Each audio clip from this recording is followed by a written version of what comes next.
রাসূল সাল্লাল্লাহু আলাইহি ওয়াসাল্লাম বলেছেন, সালাসাতুন হাক্কুন আলাল্লাহি আউনুহুম, তিন শ্রেণীর ব্যক্তিকে সাহায্য করা আল্লাহ নিজের উপর আবশ্যক করেছেন। এর মধ্যে এক শ্রেণী হচ্ছে ওয়ান্নাকিহ আল্লাযী ইউরিদুল আফাফ, এমন যুবক যে বিয়ে করে নিজের চরিত্র হেফাজত করতে চায়। সেম গোস টু ফিমেল, নারীদের ক্ষেত্রেও একই কথা।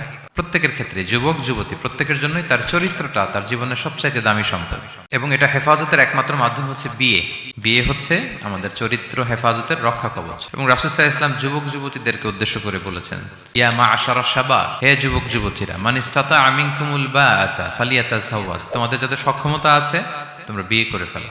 ফাইন্নাহু আগাদ্দু লিল বাসার, বিয়ে করলে দৃষ্টি সংযত হয়। ওয়া আহসানু লিল ফারাজ, প্রাইভেটস এটা হেফাজতে থাকে, লজ্জাস্থান। ওমান লাম ইয়াস্তাতি', যদি কারো সক্ষমতা না থাকে, ফাআলাইহি বিস-সাওম, সে যেন রোজা পালন করে। ফাইন্নাহু লাহু বিজা, এটা তার জন্য ঢাল স্বরূপ।